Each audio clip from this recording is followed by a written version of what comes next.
수험생 여러분 안녕하십니까. 자, 오늘은 322페이지 옵션을 이용한 차익거래부터 보도록 하겠습니다. 여러분 교재 322페이지입니다. 자, 옵션을 이용한 차익거래 그랬는데요. 첫 번째 컨버전이 나와 있죠. 컨버전 뭐 전환하다, 변환하다 이런 뜻인데요. 풋옵션을 매수하고 콜옵션을 매도해가지고요. 그래서 자, 다시요. 뭐를 매도하고 거기 보시면 풋옵션을 매수하고 풋을 매수하고 콜을 매도해서 풋을 매도하고 콜을 매수해서 기초자산 매도와 동일하게 그렇게 합성하는 걸 말한다 그랬는데 실제로 그거를 보면은 해보면 어떻게 나타나냐면 지금 여기 그림이 그게 지금 또도도도도도도도 이렇게 돼 있잖아요. 무슨 말이냐면 이렇게 돼 있죠. 그 다음에 요거는 지금 이렇게 돼 있잖아요. 그러면 이 합성은 어떻게 나타나냐면 합성은 벌어진 거랑 수평한 게 있으면 벌어진 쪽으로 가거든요. 벌어진 쪽이랑 수평이 있으면 수평 쪽으로 가거든요. 이렇게 돼요. 이렇게. 결국 이거는 이렇게 나타나니까 이거는 기초자산 매도, 선물 매도랑 동일하거든요. 이건 선물 매도와 동일하게 돼요. 뭘 가지고? 풋을 매수하고 콜을 매도함으로써 선물 매도랑 똑같은 방식을 취하게 된 걸 우리가 컨버전이라고 합니다.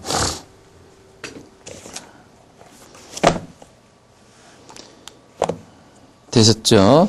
그래서 이게 컨버전이고요. 그 다음에 리버설은요. 죄송합니다. 리버설은 반대로. 자, 리버설은 이거랑 좀 반대가 되는 거예요. 자, 이게 컨버전이라면 리버설은 요거는 풋을 매도하고요. 풋을 매도하고 콜을 매수해서 마치 뭐하고 똑같은 모습으로 나타나는 거냐면 선물 매수하고 똑같은 모습으로 나타나는 게 그게 바로 리버설이 되겠습니다. 리버설은 풋옵션 매도, 콜옵션 매수. 그래서 기초자산 매수와 동일한 형태로 나타나는 게 리버설입니다. 되셨죠? 자, 옵션 가격 결정 이론으로 가보도록 하겠습니다. 그래서 자, 옵션 가격 결정 이론으로 가봅시다. 옵션 가격 결정 모형은 두 가지입니다. 첫 번째가 이항 모형이고요. 두 번째가 블랙숄즈 모형이에요. 너무 상세하게 공부할 수는 없습니다. 이런 거예요. 일단 볼게요. 이항 모형 가격 결정. 초기와 만기만 존재하는 이기 모형으로서 옵션의 기초자산인 주식이 만기의 두 가지의 가격만을 가질 수 있다고 가정하고 옵션 가격을 구하는 겁니다. 예를 들면 주식이 만기에 20%가 오르든지 20%가 떨어지든지 뭐 이런 식으로요. 그러니까 지금 100인데 이게 120이 되든지 80이 되든지 이렇게만 가정하고 옵션을 구하는 겁니다.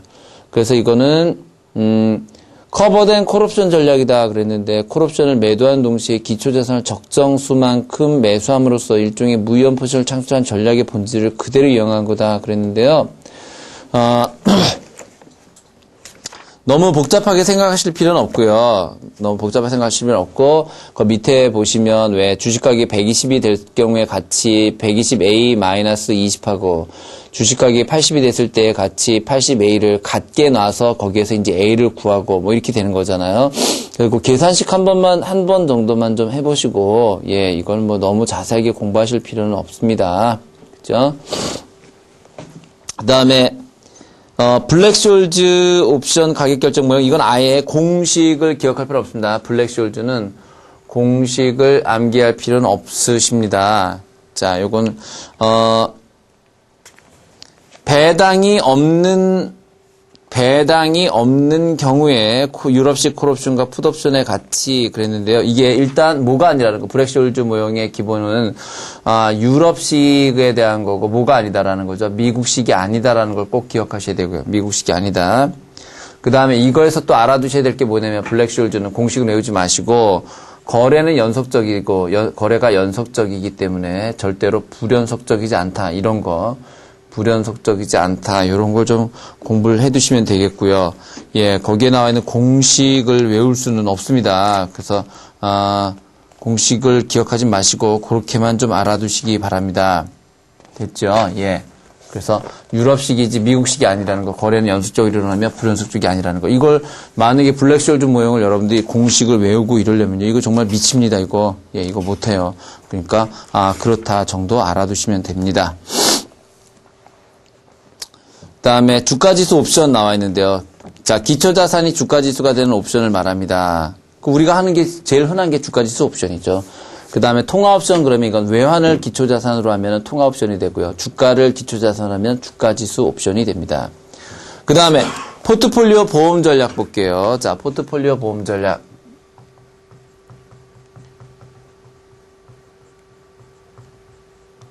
포트폴리오 보험 전략. 자, 기초자산 가격이 상승할 경우 이로 인해 생기는 이익을 향후하되 만약에 하락하더라도 일정 수준의 수익을 보장하는 쪽으로 하는 걸 말하는데, 자, 많이 나오는 게 뭐냐면 방어적 풋이죠. 프로텍티브 풋. 프로텍티브 풋.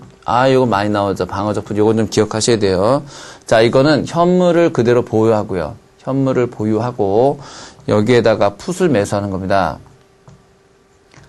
이렇게 하면은 현물을 보유한 상태에서 풋을 매수하면 떨어지더라도 풋 매수한 것 때문에 어느 정도 손실이 보존이 되잖아요. 그래서 풋을 매수하는 이유는 조금이라도 손실을 보충하기 위한 거죠. 손실을 제한시키기 위해서. 그래서 이와 같이 손실을 제한하는 걸 우리가 보험 전략이라고 하잖아요. 그죠? 그래서 프로텍티브 풋 그러면 현물을 보유한 상태에서 풋을 매수함으로써 손실을 제한하는 보험 전략을 말한다. 그죠? 그러니까 상당히 안전하긴 한데 이제 풋을 매수할 수 있는 비용이 풋 매수해야 되는 비용이 많이 들어간다라는 게 하나 흠이고요. 그 다음에 동적 자산 배분 전략. 자, 이것도 좀 알아둡시다. 동적 자산 배분 전략. 자, 다이나믹 에셋 얼로케이션 그랬는데 동적인 해칭 전략 구축 시 사용되는 전략을 말한다 그랬거든요. 그래서 요거는 전체 포트폴리오 가치 중에서 일부를 채권에 배정한 다음에 주식가격 상승 시에는 채권을 매도하여 주식 비율을 높이고 주식가격 하락 시에는 주식을 매도하여 채권을 매입함으로써 포트폴리오 전체 가치를 일정 수준에서 보존하는 것으로서 자산 보유 비율 자체를 주식과 채권 중에서 왔다 갔다 해가지고 동적 조정을 통해서 콜옵션 포지션을 합성한다 그랬는데 뭐냐면 원래는 채권을 갖고 해야 되는데 콜옵션을 가지고 이걸 할 수 있다라는 거예요. 자, 그게 무슨 말이냐면 아까 얘는 S를 보유하고 풋을 보유해가지고 요거를 방어적인 전략을 취한 거라면 방어적 풋이라면 이거는 이제 해지 권리 전략 중에서 이제 보증된 자 요거 이제 동적 자산 배분은 지금 말씀드린 대로 요거는 이제 채권하고 주식을 가지고 그 비율을 가지고 하는 거고 요걸 이렇게 쓰는 게 낫겠네요. 해지 거래 전략. 자, 해지 거래 전략에는 두 가지가 있다. 그렇죠. 이렇게 정리하는 게 낫겠네요. 뭐가 있냐면 방어적 풋. 아까 프로텍티브 풋이 있고 방어적 풋이 있고 그다음에 보증된 콜이 있어요. 커버드 콜. 보증된 콜이 있어요. 요거를 좀 알아두셔야 된다는 거죠. 요걸 이제 다른 말로는 커버드 콜이라고도 해요. 커버드 콜. 방어적 풋은 저기 써드린 대로 자 기초자산 매수하고 풋 매수하고 요거고요. 보증된 콜은 기초자산 매수하고 콜을 매도하는 거예요. 콜을 매도해서 비슷한 효과를 내는 게 이것도 결국은 보증된 콜도 요것도 비슷한 효과를 내는데 얘는 풋을 매수해서 전략을 짜는 거고 얘는 콜을 매도함으로써 전략을 짜는 거죠. 그 다음에 채권과 주식의 비율을 조정하는 것은 동적 자산 배분이라고 한다. 되셨죠? 자, 옵션 포지션 분석 들어가죠. 자, 이제 옵션 포지션. 옵션의 이제 민감도 같은 거를 좀 보도록 하겠습니다. 옵션 프리미엄의 민감도 지표를 좀 보도록 하죠. 요건 이제 무조건 외워야 되고요. 여기는. 요 부분은 이제 암기를 하셔야 되고, 요 부분도 출제가 많이 되는 건데요. 자, 옵션의 민감도 지표는 델타, 감마, 세타, 로, 베가 이렇게 5가지가 있죠. 5가지가 있습니다. 우선 델타부터 보죠. 델타다 그러면 자, 줄쳐보시죠. 델타라 그러면 기초자산 변화분에 대한 옵션 프리미엄 변화분의 비율을 말합니다. 그러니까 기초 자산이 하나 변할 때 옵션 프리미엄이 얼마나 변했냐는 거죠. 그죠? 그래서 콜옵션의 델타는 0에서 1의 값을 갖게 되고요. 그 다음에 풀옵션의 델타는 마이너스 1에서 0의 값을 갖는다. 요거 꼭 기억하시고요. 그 다음에 등가격, 자, 이게 뭐가 변할 때 뭐가 변하는 거예요? 기초 자산이 변할 때 옵션 프리미엄이 어떻게 되느냐. 그죠? 옵션 프리미엄이 얼마나 변하느냐. 그죠? 요게 변할 때 요게 얼마나 변하느냐. 요거죠. 자, 그래서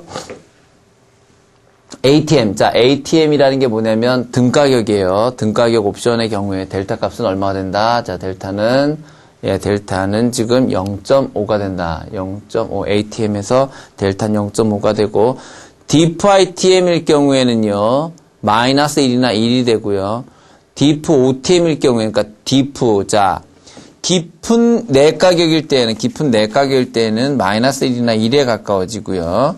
그 다음에, 깊은 외가격일 때는 점점 0에 가까워지면서, 없어지죠. 그 무슨 말이냐면요. 아주 외가격. 지금 만약에 주가지수가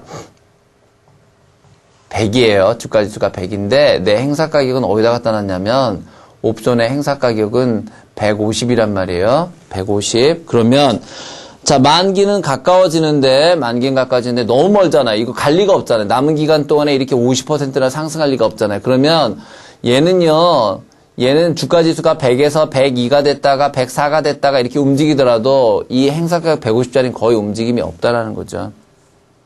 아시겠지요? 행사가격에 거의 움직임이 없다라는 거예요. 그 다음에 내 가격일 때는 만약에 이렇게 움직일 때 내가 95나 96이라면 95나 97이다. 그럼 내 가격이잖아요. 그러니까 내 가격이라는 게 뭐냐면 지금 주가지수가 100일 때 내가 행사할 수 있는 가격이 100보다 밑에 콜옵션을 더 싸게 돼 있을 경우에 여기 내 가격이고 바깥으로 벗어나 있는 게 외 가격이죠. 그래서 디프 ITM은 마이너스 1이나 1에 가깝고요. 그 다음에 디프 ITM이 이건 뭐 꼭 행사되는 거죠. 마이너스 1이나 1에 가깝고 디프 OTM일 경우에는 0에 가깝다. 됐죠? 그래서 해지 비율은 델타분의 1이 된다. 자, 해지 비율 이거 꼭 기억하셔야 됩니다. 델타를 갖고 해지 비율을 구할 수 있어요.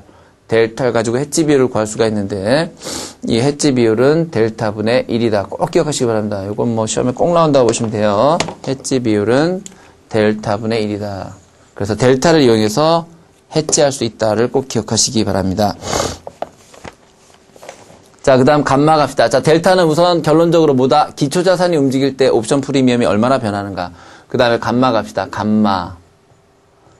자, 감마는 기초자산이 변할 때 델타 값이 어떻게 변하느냐는 거예요. 기초자산이 변할 때 델타 값이 어떻게 변하느냐. 즉, 기초자산이 변할 때 델타는 얼마나 변하느냐 하는 거예요. 델타는 얼마나 변하느냐. 그죠? 이 델타도 이렇게 표시하잖아요. 이거 변화 이렇게 나타내니까 웃기게 됐네요. 그죠?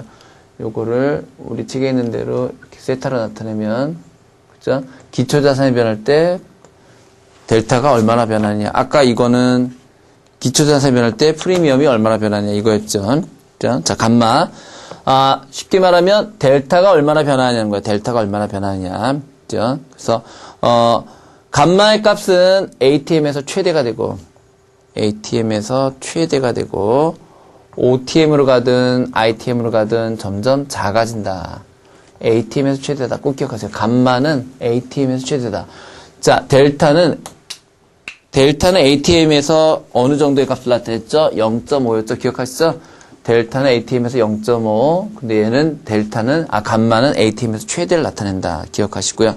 그 다음, 세타. 자, 세타는 시간 경과에 따라 옵션 가치, 시간 경과입니다. 이거 많이 나옵니다. 시간 경과입니다.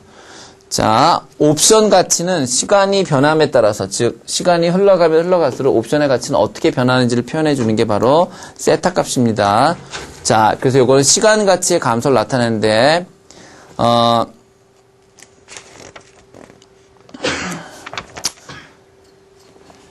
ATM에서 시간 가치가 최대가 되겠죠. 그죠? 세타는, 그래서 요거는 세타는 ATM에서 요것도 마찬가지로 최대가 되겠죠. 그죠? ATM에서 시간 가치는 ATM에서 최대가 되고요. 시간이 지나면 지날수록 점점점 줄어들겠죠. 그죠? 그래서 ATM일 때 최대값이 된다. 요걸 좀 기억해 주시고요.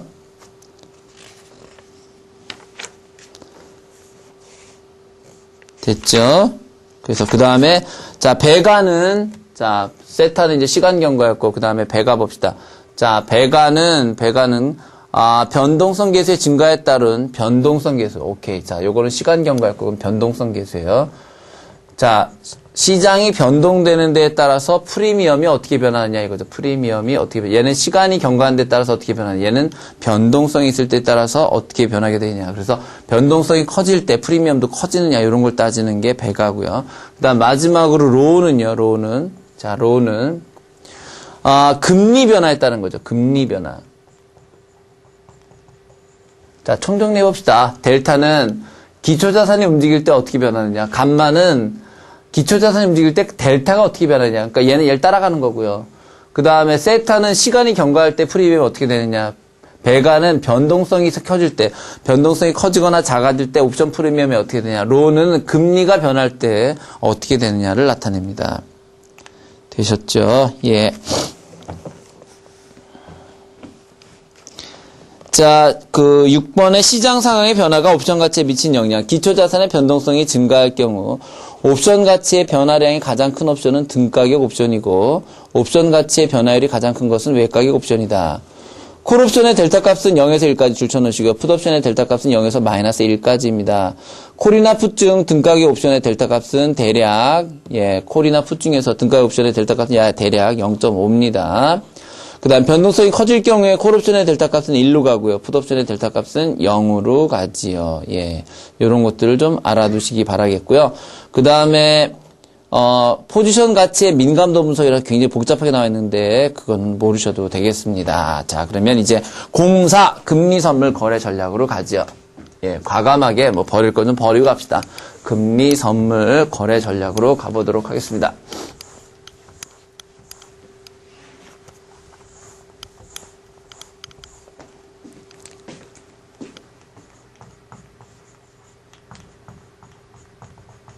자, 일로 들어가 보도록 하죠. 도대체 금리 선물 거래를 왜 하는 거냐면요. 금리 선물 거래를. 가격이, 볼게요. 금리 선물 거래를 왜 하냐면은, 우선 가격이 금리 수준에 의해서만 결정되는 금융상품을 금리상품이라고 하고요. 그 금리상품에 대한 선물 계약을 우리가 금리 선물이라고 이야기합니다. 그죠? 그래서, 이걸 한번 써볼까요? 이 말을 좀 적어 놓으시면 도움이 될 것 같아요. 채권과 같은, 채권은 상당히 금리 민감한 거죠. 그죠? 금리 민감 자산의 금리 변동에 따른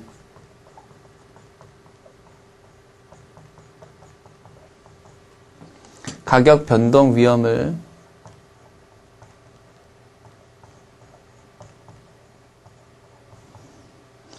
해지하기 위해서 이게 무슨 말인지 아시죠? 채권은 굉장히 금리에 민감하거든요. 그때 금리가 변동될 때 가격 변동 위험이 커지죠. 그걸 해지하기 위해서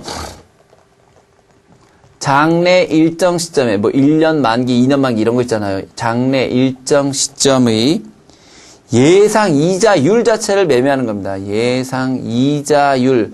즉 이거를 매매하는 거예요. 이거를 매매하는 거를 우리가 뭐라고 한다? 금리 선물이라 한다. 그죠? 그래서 금리 선물이라는 건 바로 금리, 즉 예상 이자율을 매매하는 게 바로 금리 시장입니다. 금리 선물입니다.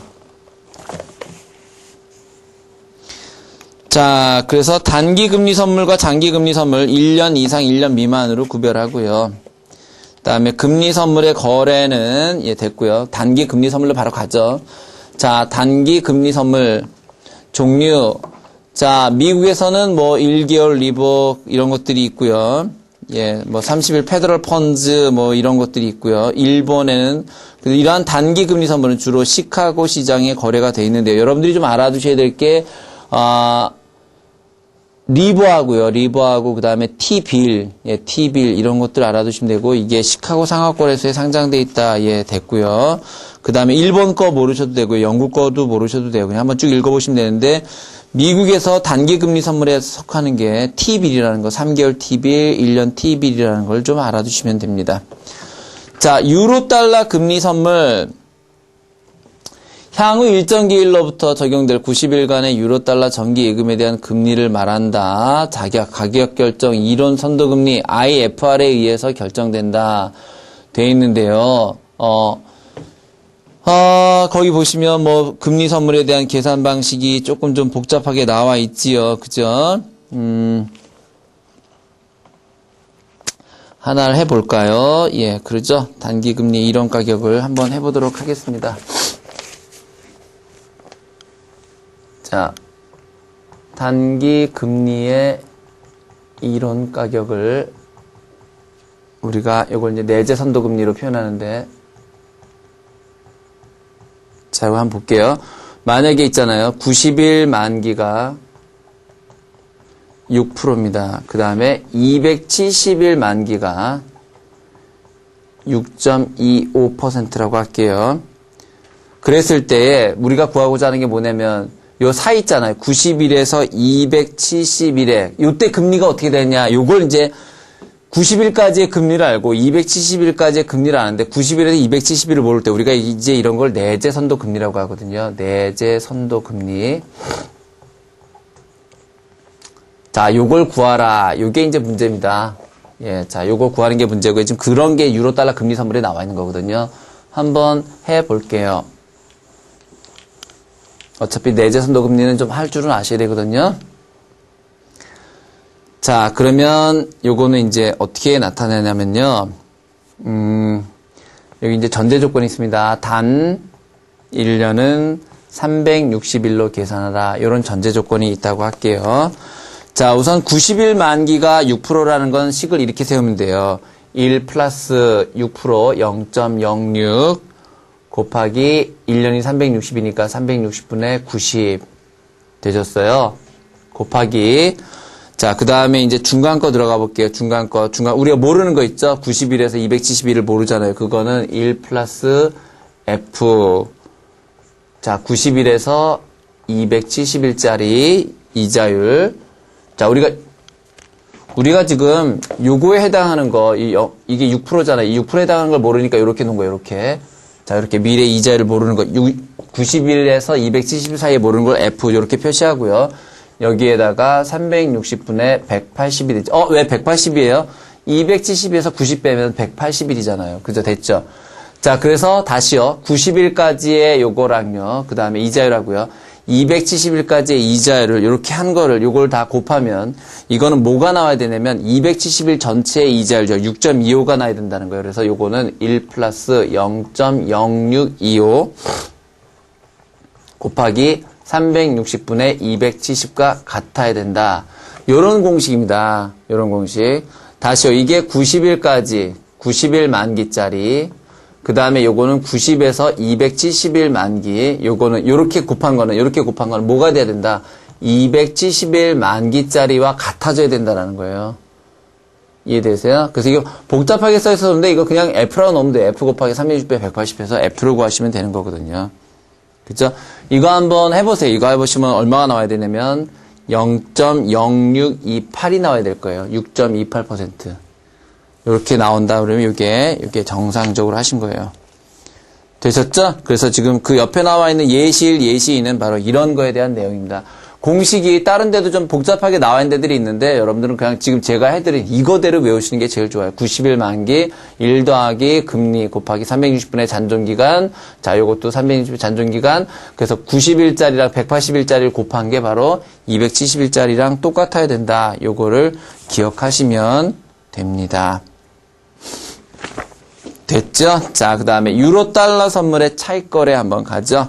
자, 차익거래는 자기 자본을 투자하지 않고 무위험이익. 자, 원래 차익거래의 정확한 뜻이 무위험 거래입니다. 위험이 전혀 없는 거래.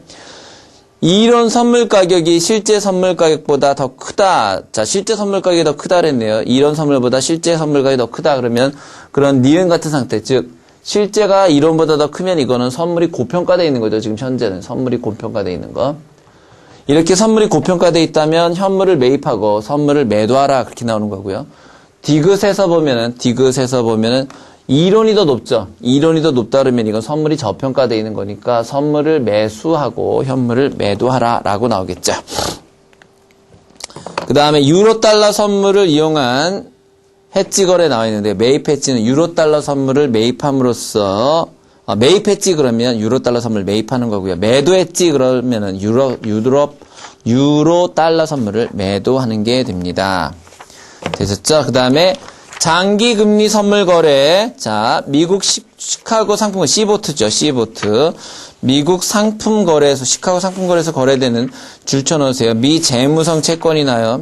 미 재무성 채권이나 그다음에 주택 저당 채권 그리고 중장 T노트, T본드 이런 말들 좀 알아두셔야 되겠고요. T노트, T본드 같은 거 그다음에 지방채 지수선물 같은 거는 모르셔도 됩니다. 이런 것들이 있고 일본에는 10년 만기 일본채 등이 있다라고 돼 있죠.